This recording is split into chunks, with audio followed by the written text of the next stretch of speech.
나의 생명 되시는, 나의 생명 되신 하나님, 내게 행하신 일 찬양합니다.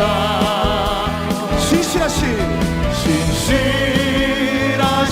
하나님, 실수가 없으신 좋으신 나의 주,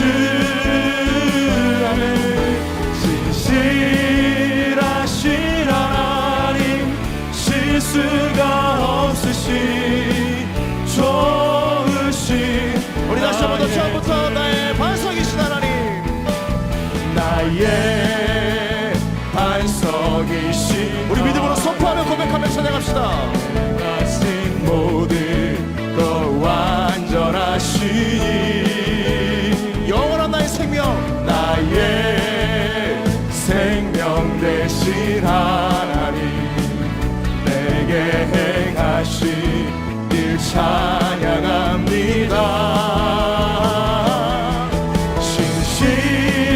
신실하신 하나님, 실수가 없으신 좋으신 나의 주, 신실하신 하나님, 실수가 없으신 그 하나님을 신뢰하며 다시 한 번 더, 신실하신 하나님, 할렐루야. 신실하신 하나님, 실수가 없으신 좋으신 그 주님을 신뢰하며 의지하며 나아갑니다. 신실하신 하나님, 실수가 없으신 좋으신 나의 주님, 우리 마지막으로 다시 한 번 더, 좋으신 나의 아버지 하나님을, 좋으신 나의 주, 할렐루야. 영원토록 우리에게 신실하신 오직 한 분 하나님께 감사의 박수를 드립시다. 할렐루야. 우리가 믿고 의지하는 하나님은 영원하신 하나님 되십니다. 그 하나님이 지금도 나를 오른팔로 굳게 붙잡아 주신 줄로 믿습니다. 그 하나님의 능력을 의지하고 기대하며 우리 하나님을 나의 하나님으로 고백합시다.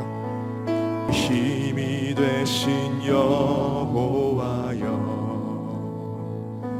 내가 주님을 사랑합니다. 주는 나의 반석이시며 나의 요새시라. 주는 나를 건지시는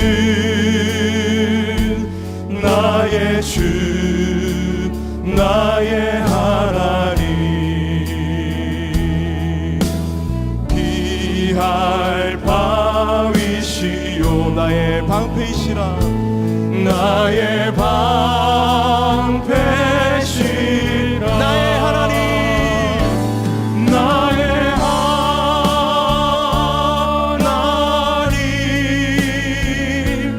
나의 하나님,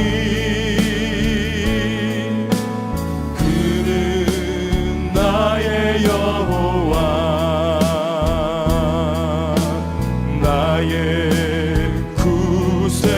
나의 생명 되신 여호와여, 나의 생명 되신 여호와, 내가 주님을 찬양합니다.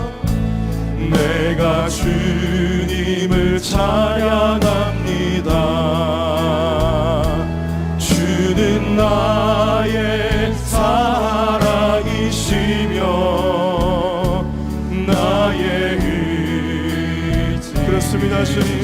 주는 나를 이끄시는 주, 주는 나를 이끄시며 주의 길 인도하시며 나의 세계 목자 되시니 내가 영원토록 내가 따르리라.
예배를 위해서 함께 기도하며 나아가길 원합니다. 나의 힘이 되신 여호와, 나의 생명 되시고 나의 모든 것 대신 반석이며 영원히 신실하신 그 하나님을 우리가 입술로 고백했습니다. 그렇지만 입술로 끝나는 것이 아니라 나의 삶 가운데 정말 힘 되시고 위로가 되시고 반석이 되시며 영원토록 신실하신 그 하나님을 만나는 이 밤 되게 하여 주시옵소서. 그 하나님을 인정하는 이 밤 되게 하여 주시옵소서. 이 시간 주님의 은혜를 구하며 함께 기도하며 나아갑시다. 주님 아버지 하나님, 이 시간 주님의 은혜를 구하며 주님 이 시간 예배의 자리로 나왔습니다. 영원히 신실하신 주님을 우리가 의시하며 그 능력 되신 하나님을 찬양하며 나아갑니다. 주여 역사하여 주시고 아버지 연약한 심령 가운데 그 하나님의 전능하신 사랑과 능력으로 다시 한 번 더 우리의 삶을 변화시켜 주시옵소서. 우리가 이 시간 천국 잔치를 맛보는 시간이 되기를 원합니다. 하나님 아버지 영원한 생명이 눈뜨는 시간이 되기를 원합니다. 영원한 하나님의 나라에 눈뜨는 복된 시간이 되기를 원합니다. 주의 말씀의 능력으로 새롭게 하여 주시고 주의 능력으로 말미암아 내가 다시금 소생케 되어지는 역사가 일어날 수 있도록 주여 우리 가운데 역사하시고 인도하여 주시옵소서.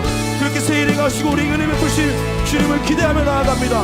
입술로 우리가 기도하며 우리의 삶으로 살아내기를 원하오니 주여 용기 주시고 믿음 더하여 주시옵소서. 주님을 신뢰하고 사랑합니다.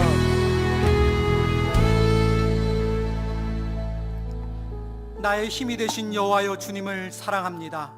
특별 새벽 부흥의 기간 동안 저에게 부어주신 은혜가 크고도 큽니다. 하나님, 남아있는 특세의 기간 동안 하나님 예비하신 은혜를 마음껏 누리게 하여 주시고 또 이 저녁 수요 예배로 모인 우리 사랑하는 성도들 말씀으로 만나 주옵소서. 예수 그리스도의 이름으로 기도드립니다. 아멘. 수요 예배에 오신 우리 성도님들 환영하고 축복합니다. 네, 우리 특세 기간 은혜도 많이 받으시지만 육체적으로는 피곤하실 것 같은데요. 우리 옆에 있는 성도님들과 좀 이렇게 또 가족들과 이렇게 인사했으면 좋겠습니다. 특세 완주합시다. 네. 네, 한 번 더 인사할까요? 오늘 잘 오셨습니다. 네. 예, 하나님 말씀 함께 보도록 하겠습니다. 하나님 말씀은 요한복음, 신약성경 요한복음 14장 1절로 7절까지 말씀입니다. 요한복음 14장 1절로 7절까지 저와 한 절씩 교독하도록 하겠습니다. 1절 말씀을 제가 읽겠습니다. 너희는 마음에 근심하지 말라. 하나님을 믿으니 또 나를 믿으라. 내 아버지 집에 거할 곳이 많도다. 그렇지 않으면 너희에게 일렀으리라. 내가 너희를 위하여 거처를 예비하러 가노니 가서 너희를 위하여 거처를 예비하면 내가 다시 와서 너희를 내게로 영접하여 나 있는 곳에 너희도 있게 하리라. 내가 어디로 가든지 그 길을 너희가 아느니라.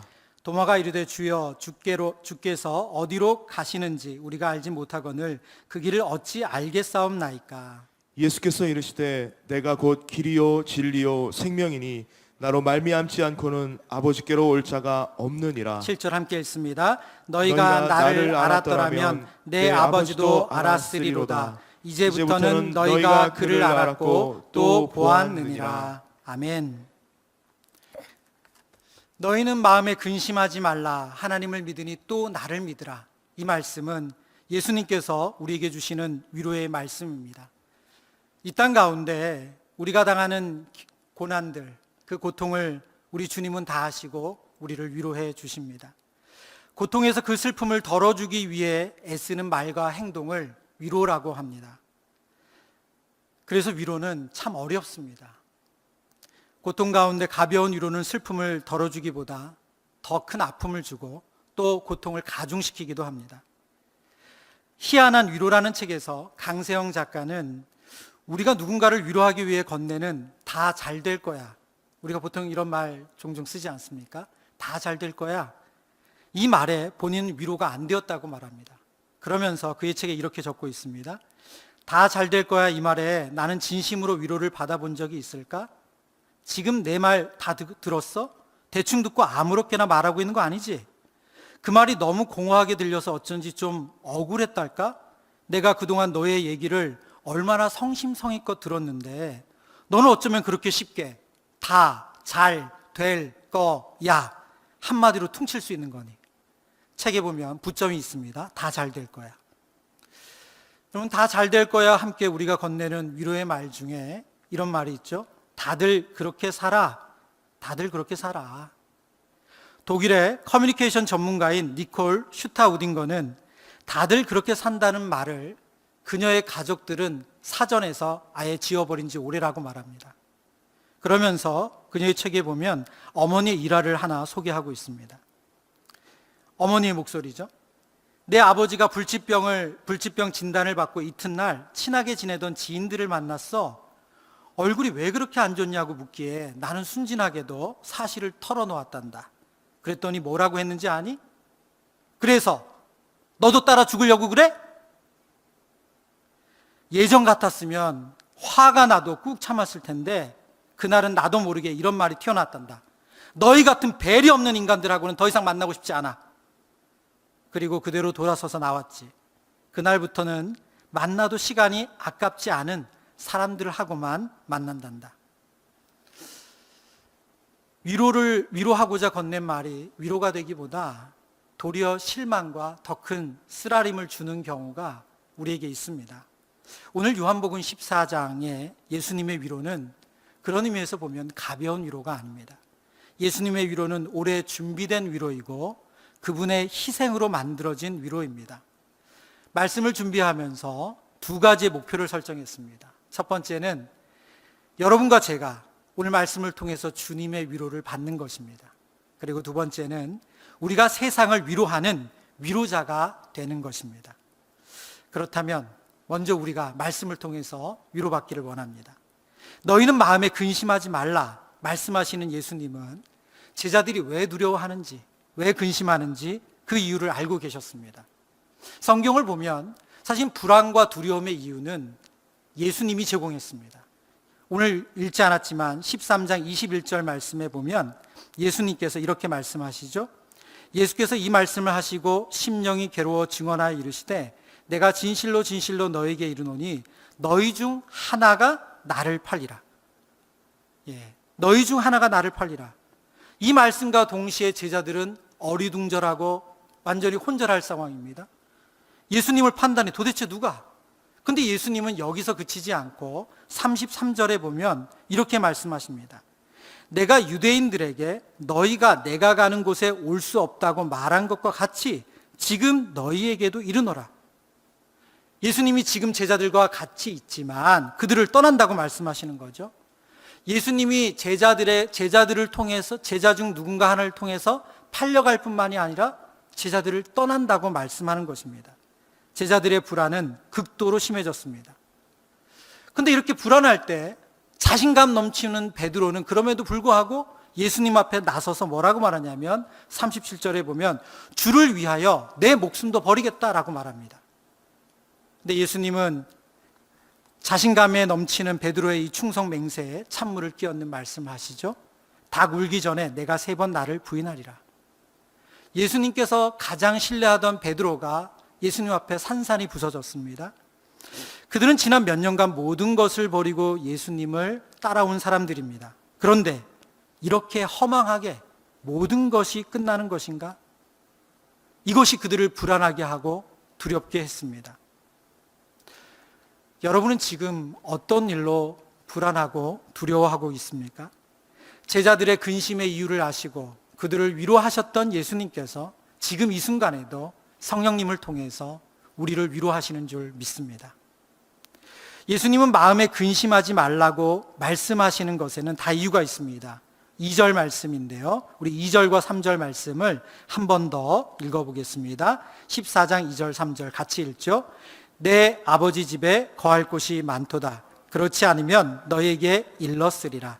내가 너희를 위하여 거처를 예비하러 가노니 가서 너희를 위하여 거처를 예비하면 내가 다시 와서 너희를 내게로 영접하여 나 있는 곳에 너희도 있게 하리라. 오늘 이 말씀은 장례식장에서 많이 전해지는 메시지 중에 하나입니다. 하나님께서 우리를 위해서 준비해 주신 천국, 아버지의 집이 우리에게 있다는 약속의 말씀입니다. 하나님의 자녀에게 약속된 천국을 예수님이 준비하러 가신다고 말씀하고 있습니다. 근데 예수님께서 위로를 하시면서 똑같이 저와 여러분의 상황 속에서 예수님이 지금 이 시간에 오셔서 이 말씀으로 위로하신다면 여러분은 어떻게 반응하시겠습니까? 마튼 로이드 존스 목사님은 그의 책에서 청중들이 어떻게 반응할 것인가에 대해 이렇게 기록하고 있습니다. 우리는 천국에 가서 아버지 앞에 이르는 것을 당면 목표로 삼고 있습니까? 실제로 예수 그리스도의 복음이 가장 많이 다루고 있는 질문이 이것입니다. 복음의 크고 중심되는 목적이 바로 여기에 있습니다. 어떤 이는 말할 것입니다. 하지만 내가 알고 싶은 건 그런 게 아니라 내가 이 세상에서 어떻게 살아가는 것이냐, 그리고 이 세상이 앞으로 좀 더 나아질 것이냐 하는 것입니다. 여러분, 마틴 로이드 존스 목사님 말씀을 전하시면서 예수님의 이 위로의 말씀을 들으면서 사람들은 이 천국의 위로의 말씀을 들으면서 다른 생각을 한다는 거죠. 우리는 어떻습니까? 주님, 제가 지금 급한 것은 당장 이번 달 카드값입니다. 더 이상 대출도 되지 않는데 이제 어떻게 합니까? 천국 저도 믿습니다.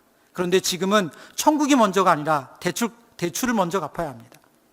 예수님, 아이가 수시 원서를 어떻게 쓰느냐로 너무 머리가 아픕니다. 지금은 지혜가 필요합니다. 학종을 몇 개를 쓰느냐, 논술을 몇 개를 쓰느냐, 지혜를 주세요.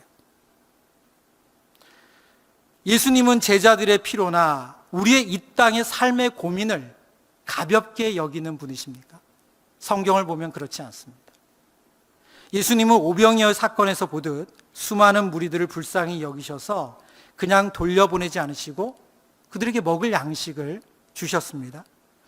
예수님은 한 과부의 아들의 그 죽음을 보시고 같이 아파하시면서 그 아들을 살려주셨어요. 그리고 예수님은 베드로의 집에 방문했을 때, 장모가 열병에 걸렸을 때 그 장모의 열병을 고쳐주신 분이십니다. 그렇다면 왜 예수님은 불안과 두려움에 가득한 제자들에게 천국으로 그들을 위로하고 계십니까? 그것은 천국이 영원한 안정감을 주기 때문입니다. 천국 복음은 우리에게 영원한 안정감을 줍니다. 요한복음 6장으로 다시 돌아가 보면 예수님께서 축사하심으로 보리떡 5개와 물고기 2마리로 그들을 먹이셨습니다. 그럼 그 다음날 그들은 어떻게 했을까요? 그들은 그 다음날 끼니를 해결하기 위해서 아침부터 저녁까지 열심히 일했을 것입니다. 분명 예수님의 기적으로 그들은 정말로 안정감을 누리며 포만감을 누리며 그날을 보냈지만 예수님께서 그들의 배고픔을 영원히 해결해 주신 것은 아닙니다. 그러면 마태복음 8장에 고침받은 베드로의 장모는 어떻습니까? 열병이 나은 이후 베드로의 장모는 죽을 때까지 한 번도 병에 걸리지 않았다고 생각하는 것은 우리의 순진한 생각입니다. 예수님은 필요하시다면 우리의 삶에 개입하셔서 놀라운 그분의 능력으로 우리를 고치시고 도우시고 길을 인도하시는 분이 맞습니다. 그러나 그것은 예수님의 최종 목적이 아닙니다. 예수님의 최종 목적은 영원한 것에 있습니다. 예수님을 의사로 비유한다면 예수님은 증상을 완화시키는 그 일만을 하시기 위해 오지 않으셨습니다. 의사로 오신 예수님은 가장 궁극적인 목적이 있습니다. 그것은 우리를 고통스럽게 하는 근원적인 병, 그 근원을 해결해 주시는 것입니다. 로마서 말씀을 볼까요? 5장 12절 말씀. 로마서 5장 12절 제가 읽습니다. 그러므로 한 사람으로 말미암아 죄가 세상에 들어오고 죄로 말미암아 사망이 들어왔나니 이와 같이 모든 사람이 죄를 지었으므로 사망이 모든 사람에게 이르렀느니라. 인생의 근원적인 병은 바로 죄입니다. 그리고 그 근원적인 병 때문에 사망이 우리에게 이르게 되었다고 성경은 말합니다. 성경은 더 나아가서 육신의 죽음을 두려워하는 것뿐만 아니라 영원한 죽음을 두려워해야 한다고 말씀합니다. 마태복음 10장 28절 말씀 우리 같이 읽어보죠. 우리 있는 자리에서 같이 읽겠습니다. 몸은 죽여도 영혼은 능히 죽이지 못하는 자들을 두려워하지 말고 오직 몸과 영혼을 능히 지옥에 멸하실 수 있는 이를 두려워하라. 예수님께서 이 땅에 오신 이유는 잠시 우리의 문제를 해결해 주시기 위한 것이 아니라 영원한 우리의 문제를 해결해 주시기 위해 오셨습니다. 예수님께서 불안과 두려움으로 근심하는 제자들을 위로하시면서 영원한 집, 천국을 전하시는 이유가 바로 여기에 있습니다. 구원의 완성은 하나님의 자녀가 천국, 곧 영원한 집에 입성하는 것입니다. 천국은 이 땅에서 맛보는 실패와 낙심이 없는 완전한 곳이라고 성경은 말씀하시죠. 요한계시록 21장 4절 말씀입니다. 이 성경에 보면 뒷부분에 뭐라고 말씀하시냐면 처음 것들이 다 지나갔음이러라 말씀합니다. 우리가 익히 아는 이 말씀 가운데 처음 것들은 무엇입니까? 이 땅을 말합니다. 바로 임시적인 것이고 불완전한 것입니다. 이 땅의 모든 것은 임시적이고 불완전합니다. 그러나 고린도후서 4장 18절 말씀에 우리가 진정으로 바라봐야 될 것이 있습니다. 이렇게 말씀하죠. 18절만 제가 읽습니다. 우리가 주목하는 것은 보이는 것이 아니요 보이지 않는 것이니 보이는 것은 잠깐이요 보이지 않는 것은 영원함이라. 예수님께서 이 땅에 오신 목적은 임시적인 처방을 하기 위한 것이 아니었습니다. 저와 여러분의 가장 근원적인 문제를 해결해 주심으로 영원한 처방을 해주길 원하셨습니다. 이것이 바로 주님이 주시는 위로입니다. 다 잘 될 거야. 이런 잠깐의 위로가 아니라 영원히 잘 될 거야. 이 말씀으로 우리를 위로해 주시는 겁니다. 예수님이 오늘 저와 여러분에게 이 복음의 메시지를 통해서 영원히 잘 될 거야 라고 위로하고 계시는 것입니다. 우리가 읽었던 요한복음 14장 2절 3절에 보면 예수님은 우리를 위해서 집을 예비하러 가신다 말씀합니다. 내가 거처를 예비하러 가노니 가서 너희를 위하여 거처를 예비하면 이라고 강조해서 말씀하고 있습니다. 죄인인 우리는 천국에 들어갈 수가 없습니다. 이것은 불가능한 일입니다. 왜냐하면 천국은 의인만 들어갈 수 있기 때문에 그렇습니다. 그런데 성경은 율법의 행위로 하나님 앞에 의롭다함을 얻을 육체가 없다고 말씀합니다. 그리고 모든 인간은 아무리 노력해도 율법의 요구를 이룰 수가 없기에 천국에 죄인이 들어가는 것은 불가능한 일입니다. 그런데 단 한 분, 그 율법의 요구를 이루신 분이 있습니다. 바로 예수님이시죠. 그 예수님이 우리를 대신해서 십자가에서 피 흘리심으로 자신의 의로움으로 우리에게 덮어주셨습니다. 로마서 5장 25절, 로마서 3장 25절, 26절 말씀인데요. 우리 같이 읽어보겠습니다. 우리 소리내서 같이 읽습니다. 이 예수를 하나님이 그의 피로써 믿음으로 말미암는 화목제물로 세우셨으니 이는 하나님께서 길이 참으시는 중에 전에 지은 죄를 간과하심으로 자기의 의로우심을 나타내려 하심이니 곧 이때에 자기의 의로우심을 나타내사 자기도 의로우시며 또한 예수 믿는 자를 의롭다 하려 하심이라. 26절에 보면 표시를 해놨습니다. 예수 믿는 자를 의롭다 하려 하심이라. 의로우신 예수님께서 우리를 위하여 대신하여 화목제물이 되심으로 예수 믿는 우리를 의롭다 하셨습니다. 내가 너희를 위하여 예비하러 간다는 예수님의 말씀은 바로 이것을 말씀하시는 것입니다. 우리를 위하여 십자가에 죽으시고 무덤에 장사 지내시고 그리고 사흘 만에 다시 살아나셔서 하나님 우편에 오르신 예수님께서 그 의를 우리에게 전가시켜 주신 것, 그 의로 우리를 덧입혀 주신 것을 말씀하시는 것입니다. 예수님은 죄인이 천국에 들어갈 수 없는 모든 장애 요소들을 제거해 주셨습니다. 그렇게 우리는 천국에 들어갈 수 있게 되었습니다. 이것이 바로 복음이고 복음의 핵심입니다. 그리고 예수님은 이 복음으로 근심하고 있는 제자들에게 영원한 안정감을 주신 것입니다. 이 영원한 안정감이 우리에게 위로가 됩니다. 동일하게 저와 여러분에게도 이 말씀이 위로가 됐으면 좋겠습니다. 특세 이 피곤한 시간에 오늘 말씀 앞에 서 있는 우리 성도님들이라면 바로 방금 전한 이 메시지에 분명 아멘 하셨을 것입니다. 그런데 문제는 이 복음의 위로가 나의 문제, 내가 겪는 고난과 어떻게 연결되느냐 하는 것입니다. 우리는 천국에 들어갈 수 있게 되었다는 이 복음이 현실의 문제에 있어서는 큰 도움이 안 된다고 생각합니다. 지금 내가 바라고 원하는 위로는 아이의 수능 등급이 한 단계 오르는 것입니다. 영원한 집보다는 11월에 이사갈 전셋집을 찾는 것이 우리에게 급선무입니다. 이것은 제게도 동일한 신앙적인 문제였습니다.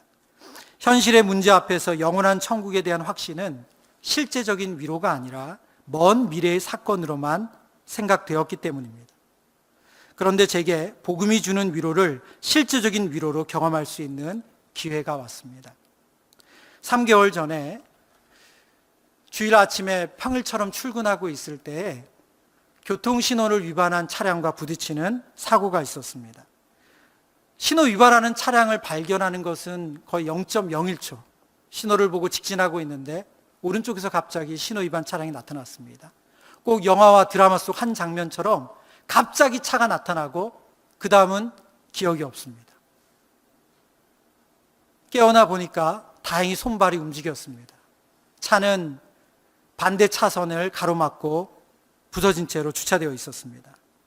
눈을 떠보니 에어백은 터져 있었고 다행히 손과 발은 멀쩡히 움직였습니다. 며칠이 지나서 사고 블랙박스 영상을 수거해서 보았습니다. 제가 의식했던 영화 속 한 장면과 같은 영상이 계속 반복되고 있었습니다. 아, 이렇게 삶과 죽음이 0.01초 차이로 결정되는구나. 에어백이 터지지 않았다면, 혹 제가 다른 차의 다른 부위가 그 차와 부딪혔더라면 그냥 거기서 내 생을 마감할 수도 있었구나. 그렇게 생각하고 나니까 정말 감사하고 감사했습니다. 그런데 정말 그때부터 제가 하나님 자녀라는 것이, 그리고 저에게 천국이 있다는 것이 실제적인 위로가 되고 감사가 되기 시작했습니다. 교통사고로 만약 그 자리에서 주님 곁으로 떠났다면 두고 떠나가는 가족들, 동역자들, 성도들을 다시 볼 수 없다는 정말 안타까움이 있지만 천국이 약속되었다는 것이 얼마나 감사했는지 모릅니다. 주님께서 저를 위해서 준비해 둔 아버지 집, 그 완전한 천국이 있다는 것은 제게 그때부터 안정감을 주기 시작했습니다.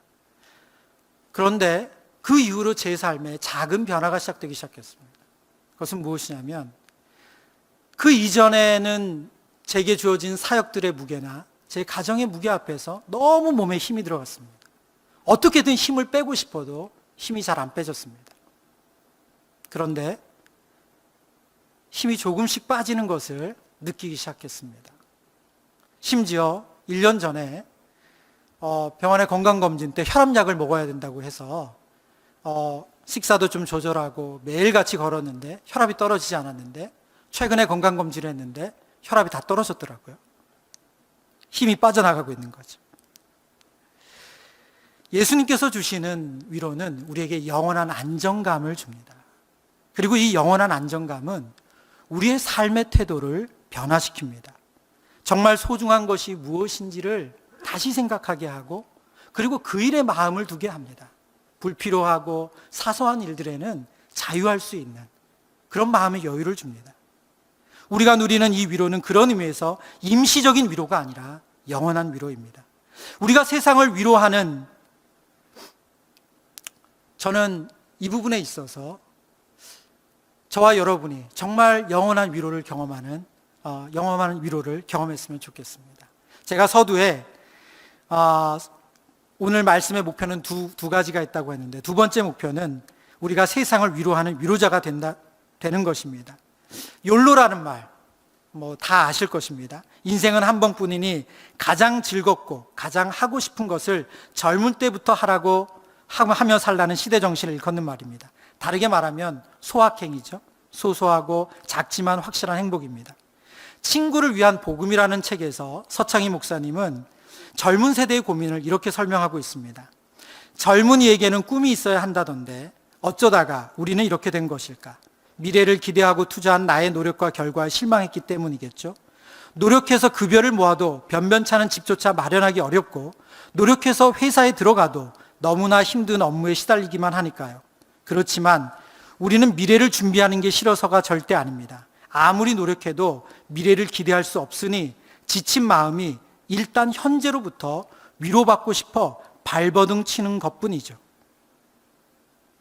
여러분, 지친 마음이 일단 현재로부터 위로받고 싶어서 여행을 떠나는 거죠. 그냥 오늘을 위로받고 싶어서 맛집을 찾아다니고 덕질을 하는 것입니다. 젊은이들만 그런가요? 편의점에서 가장 많이 팔리는 1등 상품은 맥주입니다. 하루가 끝나고 나면 편의점에 들려서 맥주와 안주거리를 사가지고 너튜브를 보면서 하루를 마무리하는 것이 사람들이 자신을 위로하는 방법입니다. 무엇으로 우리가 이러한 세상을 위로할 수 있을까요? 미래를 준비하는 게 싫어서가 절대 아닙니다. 아무리 노력해도 미래를 기대할 수 없으니, 저는 이 서창희 목사님의 이 글을 이렇게 바꿔 쓸 수 있다고 생각합니다. 아무리 노력해도 안정감을 기대할 수 없으니 일단 현실을 위로하고 보자. 아무리 애써도 안정감을 얻을 수 없으니까 그냥 오늘 위로하고 보자. 하나님께서 천국을 선물로 주셔서 저와 여러분에게 영원한 안정감을 주셨습니다. 우리가 세상을 위로하는 방법은 천국 복음을 그들에게 전함으로써 영원한 안정감을 주는 것입니다. 잠시 잠깐의 위로가 아니라 영원한 위로를 그들에게 전하는 것입니다. 코로나19로 사탄이 성도들에게 하는 거짓말 중에 하나가 있다면 저는 너 자신이 제일 힘들어, 이런 자기 연민이라고 생각합니다. 세상을 복음으로 위로할 교회가 움츠리다 못해 숨고 있습니다. 세상을 복음의 빛으로 밝혀야 하는 성도가 도망치고 있습니다. 여러분, 그런데 성경은 우리에게 뭐라고 말씀합니까? 로마서 1장 16절 말씀, 내가 복음을 부끄러워하지 아니하노니 이 복음은 모든 믿는 자에게 구원을 주시는 하나님의 능력이라고 말씀합니다. 특별 새벽 부흥회를 통해 받는 은혜가 어디로 흘러가야 될까요? 저는 바로 우리가 세상을 위로하는 대로 흘러가기를 간절히 바랍니다. 세상을 위로할 수 있는 것은 다른 것이 아니라 바로 복음입니다. 추석 연휴가 끝나면 새생명 축제가 준비되어 있습니다. 예년처럼 본당에 모여서 우리가 전도 대상자를 초청해서 이렇게 집회는 할 수 없습니다. 그러나 우리 주변에는 복음으로 위로해야 하는 분들이 너무나도 많습니다. 복음으로 한 영혼을 위로하기 위해 가장 먼저 해야 할 일은 기도하는 것입니다. 말씀을 들으면서 여러분 가운데 생각나는 그분이 있다면 오늘부터 그분을 품고 기도하시기를 바랍니다. 가족이어서 너무 오랜 기간 기도해 왔기에 너무 지치셨다면 그 영혼을 긍휼히 여기고 사랑하는 마음을 달라고 기도하시기를 바랍니다. 우리가 한 영혼을 품고 기도하기 시작할 때 하나님께서 용기를 주십니다. 그리고 이 기도는 나 혼자만 할 것이 아니라 우리 다락방과 우리가 속한 공동체에서 함께 할 기도일 줄 믿습니다. 영혼을 구원하는 일은 우리 힘으로 할 수 있는 일이 아닙니다. 영혼 구원은 하나님의 역사이기에 역사에 우리가 동참하는 것입니다. 그래서 우리의 기도가 절실합니다. 오늘 말씀을 정리하면서 여러분, 하나님께서 우리에게 영원한 안정감을 주셨습니다. 이 영원한 안정감이 정말 필요한 수많은 영혼들이 있습니다. 새생명 축제, 이것은 이벤트도 아니고 행사도 아닙니다. 어떤 분들은 그런 얘기 하시더라고요. 새생명 축제 때마다 이런 결단하는 것이 가식적인 것 같다고. 근데 그것은 오해입니다. 복음 전도는 때가 정해져 있지 않습니다. 늘 우리가 하는 일이 맞습니다. 그러나 복음을 전하는 것은 하나님이 기뻐하시라는 것이라는 것을 우리가 너무나도 잘 알지만 우리가 영적으로 연약하고 게으르기 때문에 그것을 잘하지 못합니다. 그래서 이런 기회를 통해서 우리가 다시 한번 결단하는 것입니다. 말씀을 정리합니다. 두 가지의 목표를 가지고 말씀을 전해드렸습니다. 영원한 안정감, 하나님께서 복음을 통해서 우리에게 주시는 위로입니다. 저와 여러분에게 하나님께서 천국을 선물해 주셨습니다. 이 천국은 저와 여러분에게 영원한 안정감을 줍니다. 오늘 현재의 문제 앞에서도 하나님 주시는 이 영원한 안정감으로 위로받으시길 바랍니다. 너무나도 많은 이 땅의 영혼들이 이 안정감이 필요합니다. 일시적이고 잠깐 그런 위로가 아니라 영원한 위로를 복음을 통해서 전하는 저와 여러분이 되기를 소망합니다. 우리 함께 찬송가 151장 이 찬양 드리면서 함께 기도하기를 원합니다. 만왕의 왕대 주께서 함께 우리 가사 한 절 한 절을 생각하면서 함께 찬양 드리겠습니다. 만왕의 왕 내 주께서 왜 고초당했나. 이 벌레 같은 날 위에 이 벌레 같은 날 위해 그 보혈 흘렸네. 십자가 내가 처음 볼 때 십자가 내가 처음 볼 나의 맘의 큰 고통 사라져. 나의 맘의 큰 고통 사라져. 오늘 믿고서 내 눈 밝았네. 참내 기쁨 영원하도다. 주 십자가 못 박힘은 주 십자가 못 박힘은 속죄하마리까. 그 긍휼함과 큰 은혜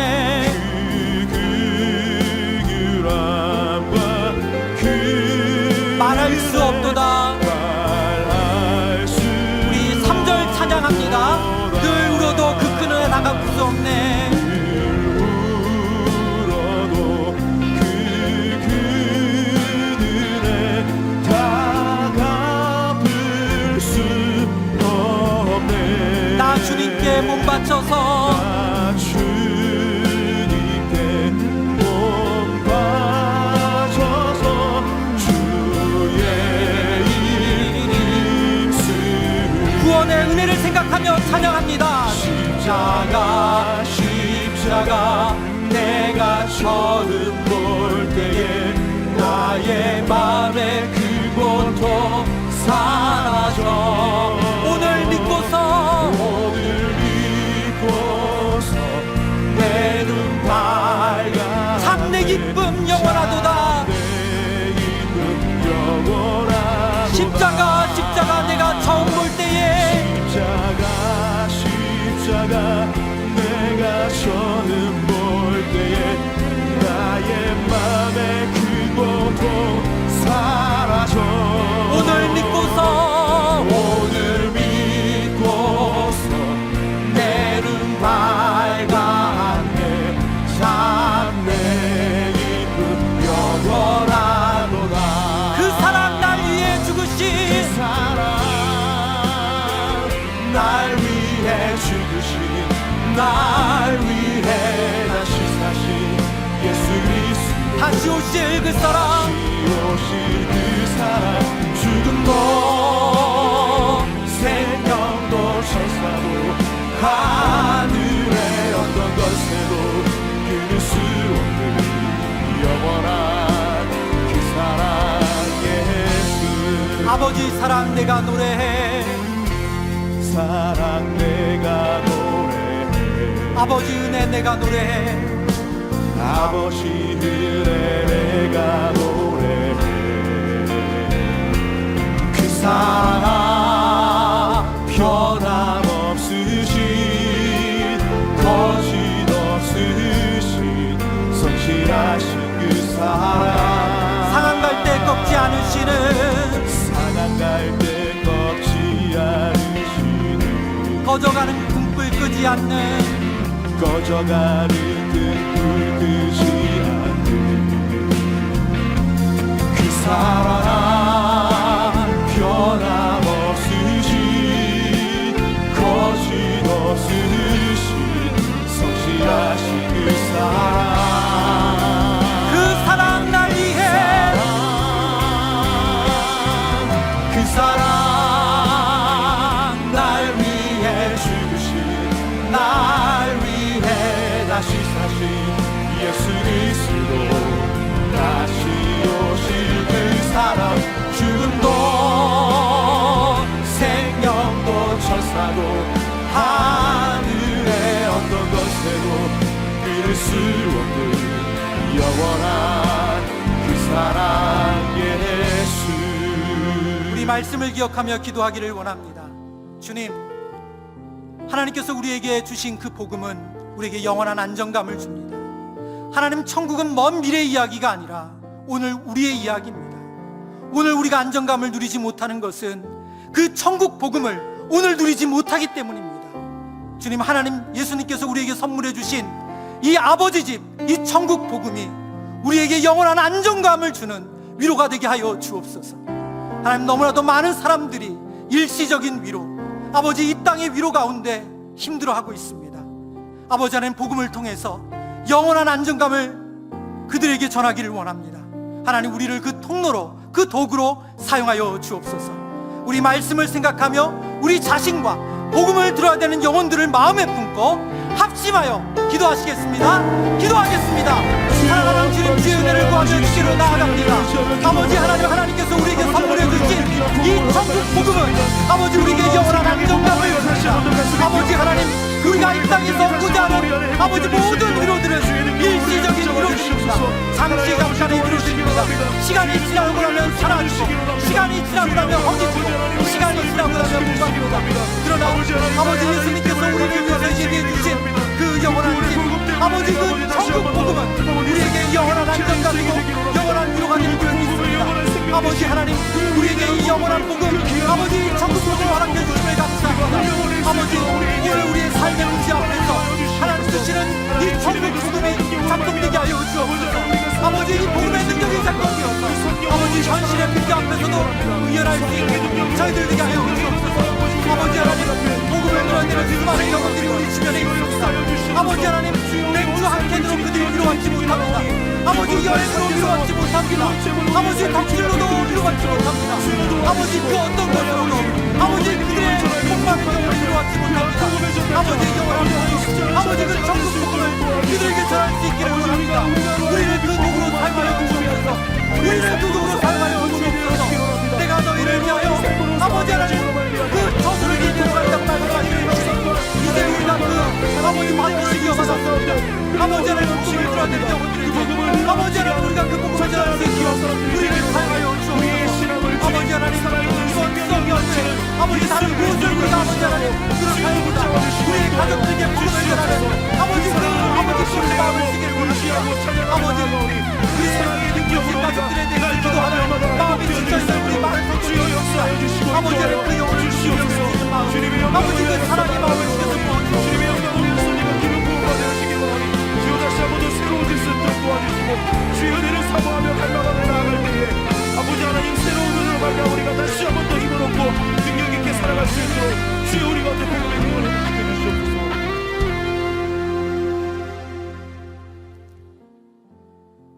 선하고 아름다우신 주님, 우리를 사랑하셔서 우리에게 천국을 선물로 주셨습니다. 아버지, 그 천국이 주는 영원한 안정감을 우리 사랑하는 모든 성도님들이 누리게 하여 주옵소서. 현실의 문제 앞에서 하나님 주시는 이 영원한 안정감이 우리에게 위로가 되게 하여 주옵소서. 우리 주변에 이 위로가 필요한 수많은 영혼들이 있습니다. 잠시 잠깐의 위로로 하루하루를 근근히 살아가는, 복음을 듣지 못하고 알지 못하는 수많은 영혼들이 있습니다.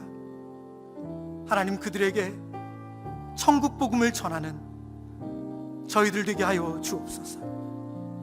아버지, 새생명 축제가 행사가 아니라 그 영혼들을 하나님께로 올려드리는 아버지 생명장치가 되게 하여 주옵소서. 특세의 은혜가 영혼을 살리는 것으로 이어질 수 있도록 저희를 사용하여 주옵소서. 남은 특세 가운데도 하나님께서 특별한 은혜를 주실 줄 믿고 예수 그리스도의 이름으로 기도드립니다. 아멘. 다 같이 주님께서 우리에게 가르쳐 주신 기도, 주기도문으로 예배를 마치겠습니다. 하늘에 계신 우리 아버지여, 이름이 거룩히 여김을 받으시오며 나라가 임하옵시며 뜻이 하늘에서 이루어진 것 같이 땅에서도 이루어지이다. 오늘 우리에게 일용할 양식을 주시옵고 우리가 우리에게 죄 지은 자를 사하여 준 것 같이 우리 죄를 사하여 주시옵고 우리를 시험에 들게 하지 마시옵고 다만 악에서 구하시옵소서. 나라와 권세와 영광이 아버지께 영원히 있사옵나이다. 아멘.